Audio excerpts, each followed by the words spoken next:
सल्लल्लाहु अला मुहम्मद सल्लल्लाहु अलैहि वसल्लम। बिस्मिल्लाहिर्रहमानिर्रहीम।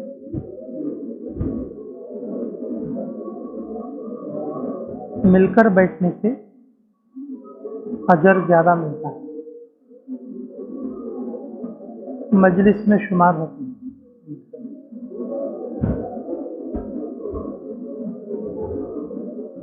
मजलिसों के दो हक हैं। पहला हक है मिलकर बैठना, दूसरा हक है अगर कोई आए तो उनको जगह देना। दरमियान में कोई आए तो उनको क्या करना, जगह देना। जरूरत नहीं, आवाज़ आ जाएगी कि दो चार फैन बंद कर दो, आवाज़ आ जाएगी।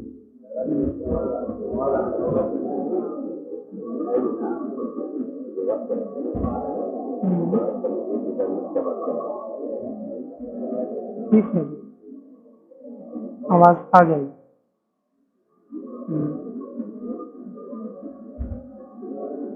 माशाअल्लाह, बोलेंगे तो आएगा ना, बगैर बोले कहाँ से आए।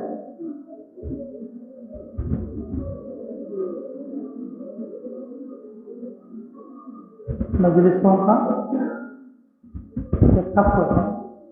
पहला हक तो यह है कि मिलकर बैठा जाए, दूसरा हक यह है कि आने वाले को जगह दें।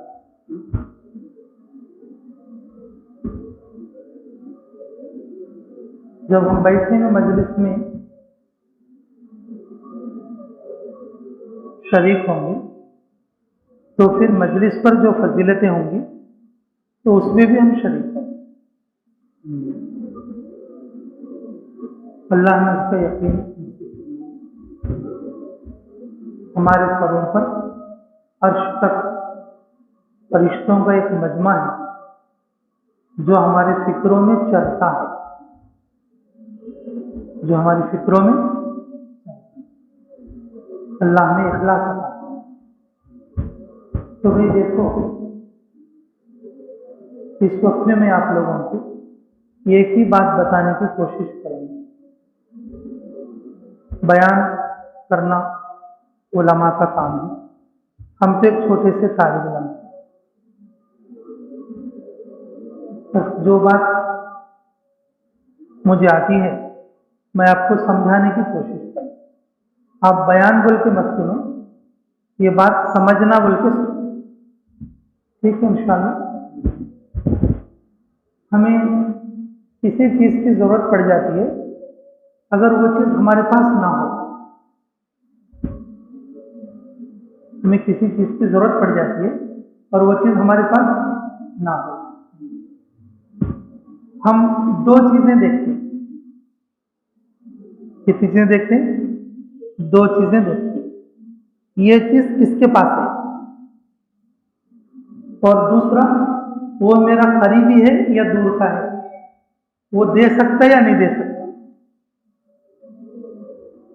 कितनी चीज़ें देखते हैं? दो चीज़ें।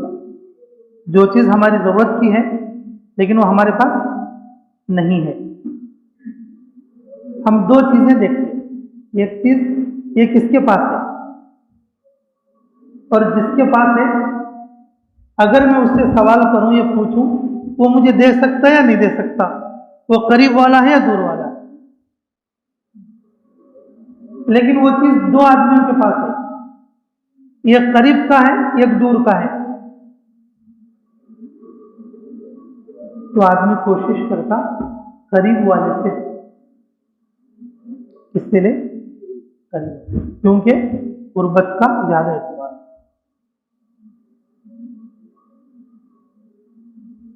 गुर्बत से ज्यादा क्या होता है?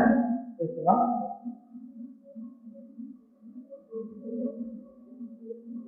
अपनी जो जरूरत होती है तो वो चीज उसके पास नहीं होती तो जरूरत वाले से मांगो, किससे? यानी कि जिसके पास है और करीब वाला जो है और उससे जाके वो चीज क्या करते? मांग। मेरे अजीजों, दुआ इसी चीज का नाम है। क्या है बोलो? दुआ किसी चीज पर मांगना। अल्लाह से ज्यादा करीब हमारे पास कोई है? अल्लाह इरशाद फरमाते नहनु अक़रबु इलैहि मिन हब्लिल, मैं तुम्हारी जिंदगी से भी ज्यादा करीब हूं। इससे ज्यादा करीब हूं? तुम्हारी जिंदगी से भी ज्यादा। फदऊनी अस्तजिब लकुम, तुम मुझसे जरूरत का सवाल करो, मैं दूंगा, मैं तुम्हारी दुआ को पूरा करूंगा, मैं तुम्हारी जरूरत को सुनूंगा, मैं तुम्हारी हाजत पूरी करूंगा।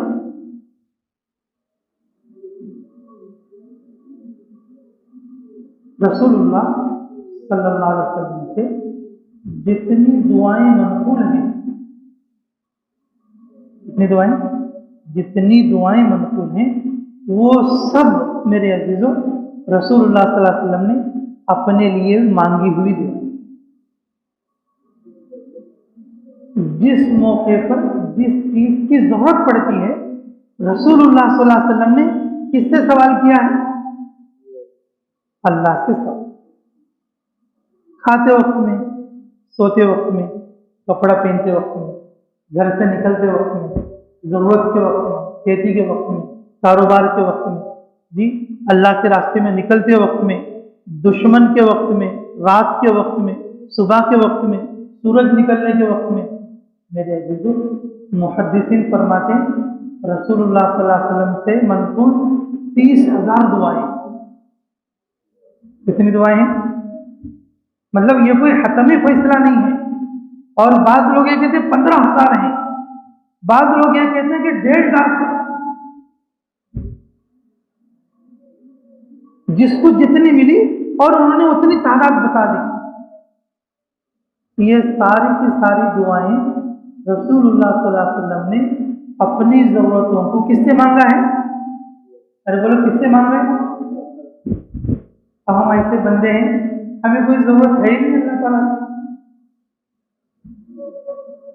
हम ऐसे बंदे हैं, हमें कोई जरूरत है ही नहीं अल्लाह ताला।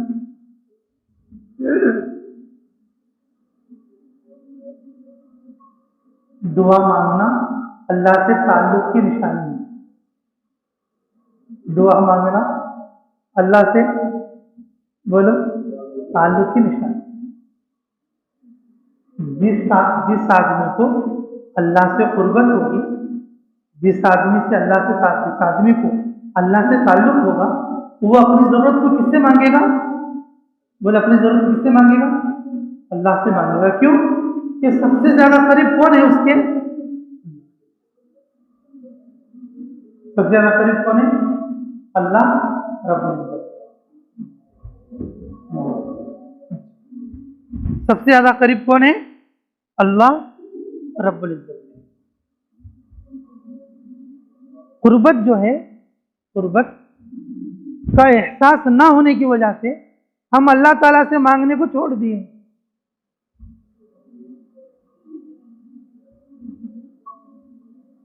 अच्छा, अगर मांगते भी हैं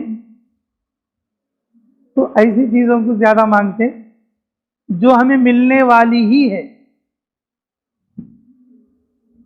अगर हम दुआ मांगते भी हैं अल्लाह ताला से तो कौन सी चीजें मांगते? बोलो जो चीजें अल्लाह ने लिख के रख दी है ये मिलनी है, उन्हीं चीजों को मांगकर हम क्या सोचते हैं? बस हमारा काम हो गया।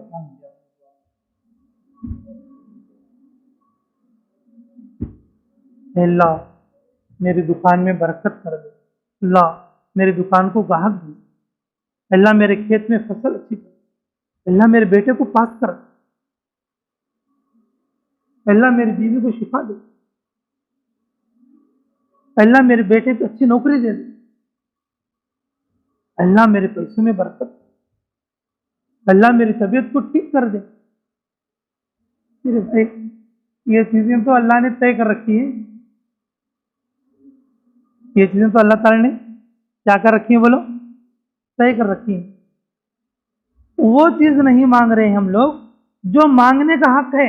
और जो मांगना चाहिए, रसूलुल्लाह सल्लल्लाहु अलैहि वसल्लम की सारी दुआओं को जब देखेंगे हमें वो चीजें समझ में आएंगी हमें अल्लाह से कौन सी चीज मांगना है,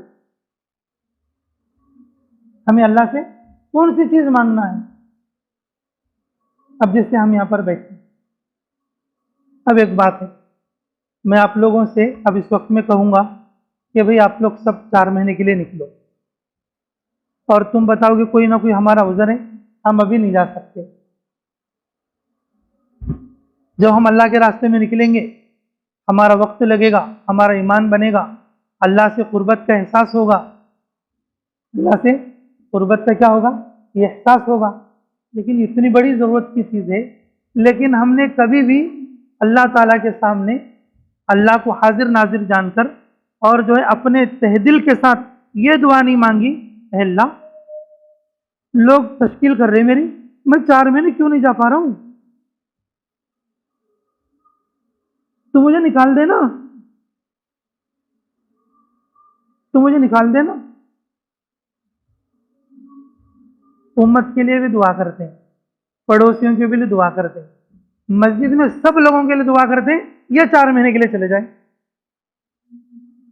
मस्जिद में सभी लोगों के लिए क्या करते हैं, ये सब लोग कहाँ चले जाए, 4 महीने के लिए चले जाए।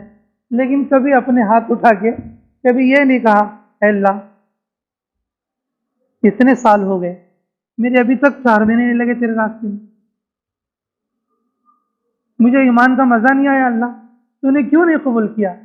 कुछ लोग ऐसे हैं कि जिन्होंने 40-40 मरतबा 4 महीने लगा लिए, मैं अभी तक एक बार भी नहीं गया, अल्लाह अल्लाह तू क्यों नहीं कबूल कर रहा मुझे, तू मुझे क्यों नहीं कबूल कर रहा। मेरे भाई ये बात हक है, दूसरों की भी दुआ लग जाती है, लेकिन अपनी दुआ खुद भी तो मांगना चाहिए, अपनी दुआ खुद भी तो मांगना चाहिए। रसूलुल्लाह सल्लल्लाहु अलैहि वसल्लम ने हजरत उमर रजी अल्लाह तआला के लिए दुआ फरमाई थी, और वो दुआ क्या हो गई थी, कबूल हो गई। रसूलुल्लाह सल्लल्लाहु अलैहि वसल्लम ने अबू हुरैरा की अम्मी के लिए दुआ की थी, और वो दुआ कबूल हो गई।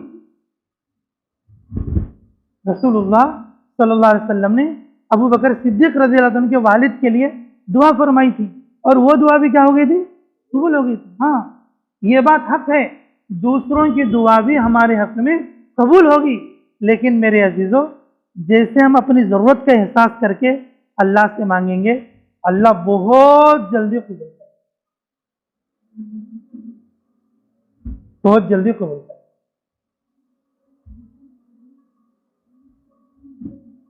हम इसलिए नहीं निकल पा रहे अल्लाह के रास्ते में, हमने इसको ना ज़रूरत समझी और ना कभी दुआ मांगी, ना कभी ज़रूरत समझी, क्योंकि वही चीज़ दुआ में आती है जो किसकी होती है, बोलो, ज़रूरत की होती है।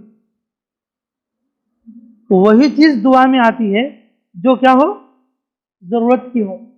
हमने कभी इसको ज़रूरत नहीं समझी और दुआ भी नहीं मांगी, तो कैसे कबूल होंगे, कैसे कबूल होंगे। हज़रत उमर इब्न जमूह रज़ी अल्लाह तआला अन्हु जब घर से अल्लाह के रास्ते में निकल रहे थे, उन्होंने ये दुआ मांगी थी, अल्लाहुम्मा ला तरुद्दनी इला अहली, ऐ अल्लाह मुझे मेरे घर की तरफ ना लौटा, मैं तेरे रास्ते में शहीद होना चाहता हूँ, मैं तेरे रास्ते में क्या होना चाहता हूँ। मेरे भाई दुआ मांगी आपने, अल्लाह ने दुआ कबूल,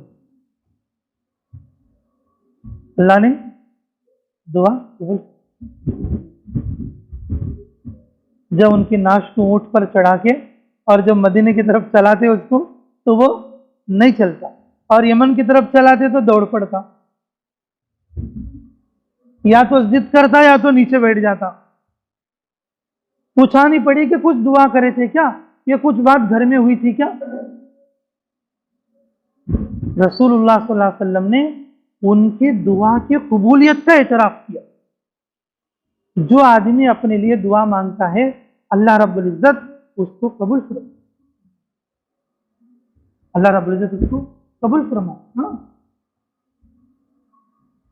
अब्दुल्ला इब्न जहश रज़ी अल्लाह तआला, साद इब्न अबी वक़ास रज़ी अल्लाह अन्हु से फरमा दें कि चलो हम आपस में मिलकर दुआ करें, तुम अपने लिए करो, मैं आमीन कहूंगा, और मैं अपने लिए करूंगा, तुम क्या करना। तो हमारी दुआ में अभी जरूरत का एहसास आया ही नहीं हमारे, कैसे निकल जाएंगे हम। दूसरों की दुआ तो लगेगी लेकिन बहुत कम लगेगी, दूसरों की दुआ तो लगेगी लेकिन बहुत कम लगेगी। लेकिन जब तक हमें अपनी ज़रूरत का एहसास नहीं होगा और अपनी दुआ हम खुद नहीं करेंगे तो मेरे अजीज़ों फिर कबूलियत नहीं उतरेगी। अल्लाह ताला के महबूब तरीन बंदे, अल्लाह के हबीब सरवर कोइनैन मोहम्मद रसूलुल्लाह सल्लल्लाहु अलैहि वसल्लम जी, जो खुद अल्लाह के इतने चहीते बंदे,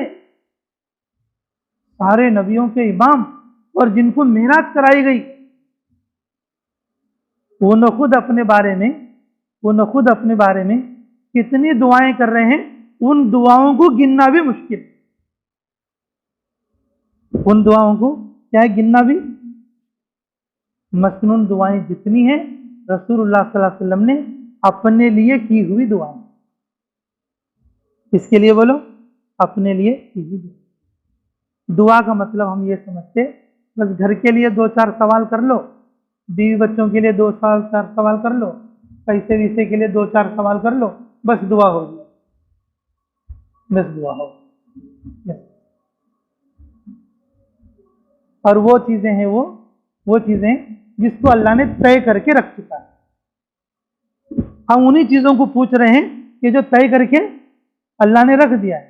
बगैर मांगे भी अल्लाह दे देंगे, बगैर मांगे भी अल्लाह दे देंगे। जो असल चीज है मांगने की, जो असल चीज है अल्लाह से लेने की, जो असल चीज है अल्लाह से मांगने की, अल्लाह से लेने की, उसके जरूरत का भी एहसास नहीं है, उसकी जरूरत का भी क्या नहीं हो बोलो एहसास। इसी वजह से मेरे अजीजों, जो मैंने अभी मिसाल दी आपको कि भाई हमारा वक्त 4 महीने, हमारा वक्त 5 महीने, हमारा वक्त मस्तूरात का इसीलिए नहीं लग रहा है कि वो चीज हमारी दुआ में आई नहीं है, हमारी दुआ में हमने जरूरत समझी नहीं। बाज मरतबा आपने देखा तश्कीलों के वक्त में जब दुआ चलती ना तो आमीन भी नहीं कहते, थोड़े लोग क्या बोलते, आमीन भी नहीं कहते। जैसे किसी के लिए दुआ करें, अल्लाह ताला आपके लिए 4 महीने निकलना आसान फरमाए, तो जबान से आमीन नहीं कहेंगे, ऐसे सर झुका ले। अरे भाई कम से कम आमीन कह दो, बस उसके दिल में खतरा ये रहता है शायद मैं कबूल ना हो जाऊं, दिल में खतरा रहता है। अगर सब लोग आमीन कहेंगे या ये आमीन कह देंगे तो क्या हो जाएंगे, कहीं कबूल ना हो जाए, डर घबराहट हो जाए। मेरे अजीजों, साद इब्न अबी वक्कास रज़ी अल्लाह अन्हु ने दुआ मांगी कि अल्लाह मुझे ऐसा मुकाबिल दे और मेरे ऊपर शिद्दत के साथ मुकाबला करे और मैं भी उस पर शिद्दत के साथ मुकाबला करूं, और जो है मैं उसके माल गनीमत को हासिल कर लूं और उसे जहन्नम रसीद करूं। अब्दुल्लाह इब्न जहाश ने कहा मेरे को ऐसा मुकाबिल दे कि वो शिद्दत के साथ मुकाबला करे, मैं भी उसके ऊपर शिद्दत के साथ मुकाबला करूं और वो मेरे सीने पर वार करे और जो है मैं तेरे रास्ते में शहीद हो जाऊं, वो मेरे कान और नाक काट कर और जो है कि वो एक धागे में पिरो दे, और जब क़यामत के दिन तू मुझे बुलाएगा और मुझसे पूछेगा क्या कारगुजारी है, मैं कहूं ऐ अल्लाह मेरे नाक कान तेरे रास्ते में काटे गए और मेरी जान और तेरे रास्ते में मैंने शहीद कर। उन्होंने आमीन कहा।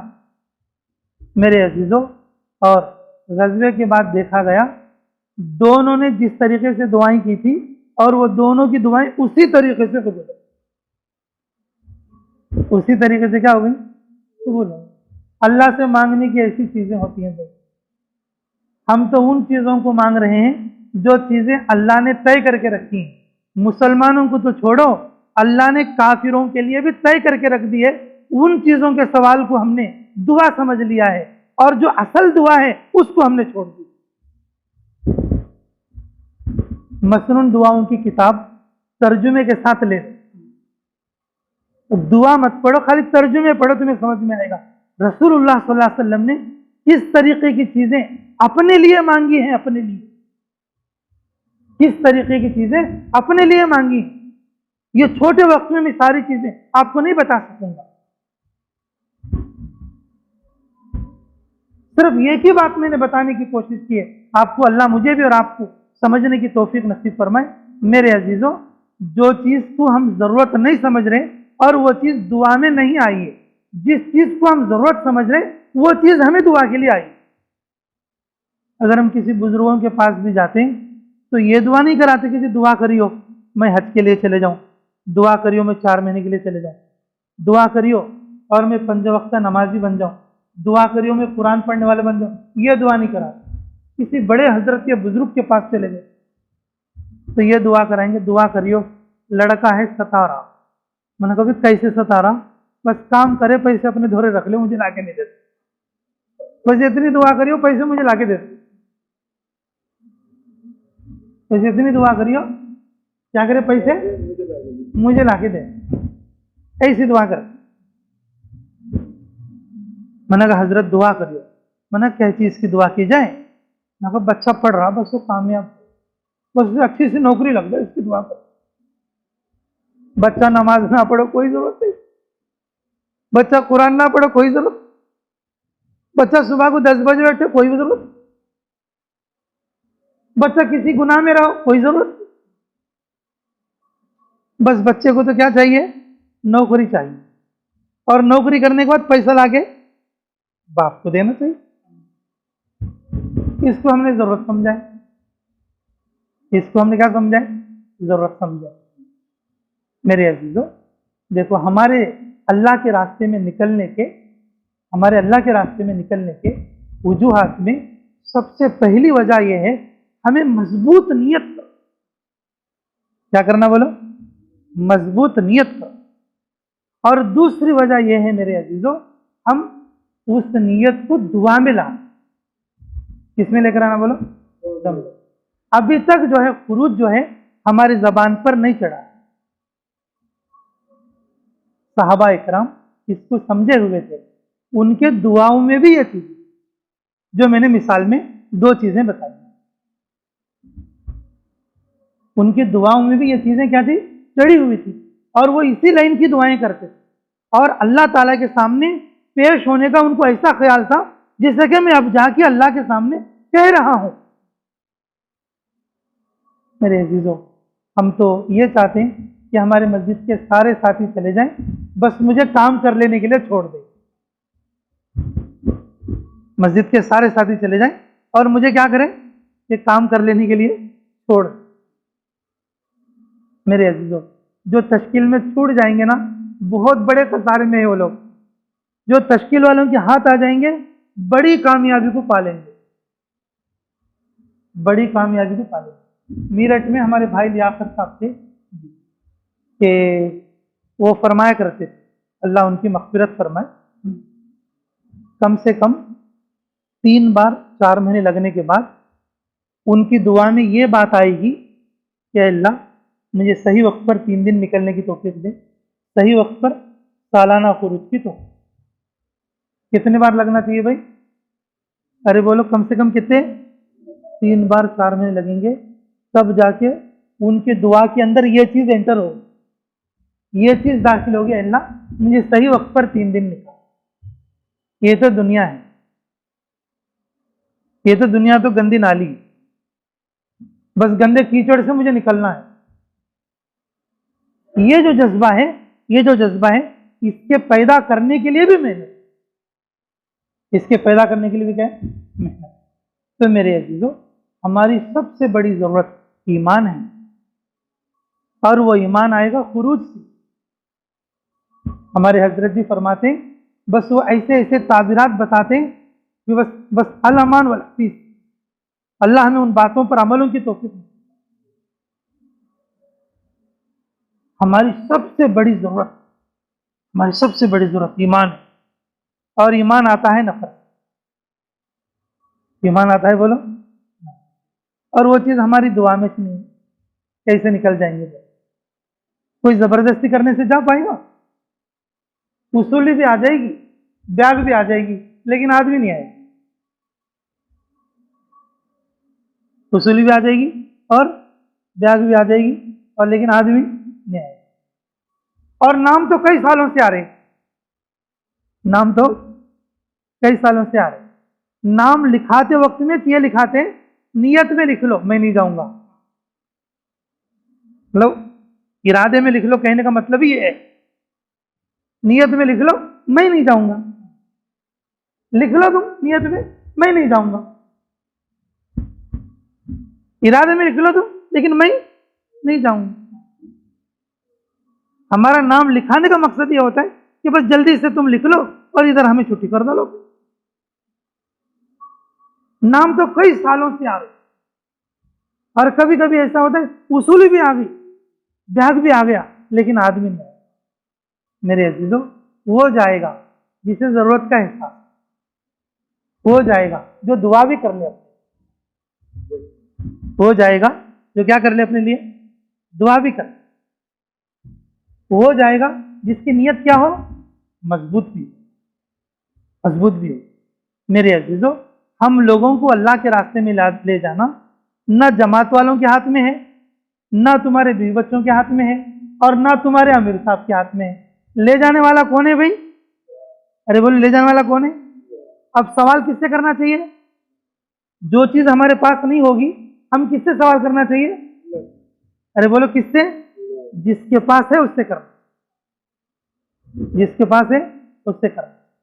मेरे अजीजों, देखो सच्चे दिल के साथ अज़म करो और अज़म करके बताओ इंशाअल्लाह कि कौन कौन अल्लाह के रास्ते में 5 महीने के लिए या 4 महीने के लिए निकलने के लिए तैयार हैं। जल्दी से जल्दी बोलो। और मेरे पूरे बात का खुलासा यही है, हमारी सबसे बड़ी जो ज़रूरत है और वो क्या है भाई? ईमान है। और ईमान आता है अल्लाह के रास्ते के खुरूज से, और अल्लाह के रास्ते का खुरूज हमारी ज़रूरत बना हुआ नहीं है। अभी ईमान ही हमारी ज़रूरत नहीं बना तो फिर नफर कैसे ज़रूरत बनेगा? और जो चीज़ हमारी ज़रूरत में आती है फिर उसको हम किससे मांगने वाले बनते? अल्लाह से मांगने वाले बनते। मेरे अजीज़ों, आज के बाद अपनी हर दुआ में ये दुआ मांगा करो, ऐ अल्लाह मुझे नमाज के लिए कबूल कर ले, तिलावत के लिए कबूल कर ले, खुरूज के लिए कबूल कर ले, मेरी औलादों को कबूल फरमा ले, और क़यामत तक आने वाली मेरी नस्ल को अल्लाह तेरे रास्ते के लिए कबूल फरमा ले। ये दुआएं करोगे इंशाअल्लाह, दूसरे की दुआ में हिस्सा कम नसीब होगा और खुद की दुआ ज्यादा कबूल, खुद की दुआ ज्यादा। तो मांगोगे इंशाअल्लाह। मेरे अजीजों, हमारे अब तक 4 महीने के लिए ना जाने की या हमारे वक्त के देर होने की ये एक वजह यह भी है कि हमने इस चीज को दुआ में नहीं लाया। भाई आज के बाद दुआ में भी लाओगे इंशाअल्लाह। अब बताओ फिर इंशाअल्लाह कौन कौन तैयार है? नकद बोल, अज़्म मुसम्मम करके बोल। मोहम्मद साबिर, माशाअल्लाह, अल्लाह बेहद कबूल फरमाए।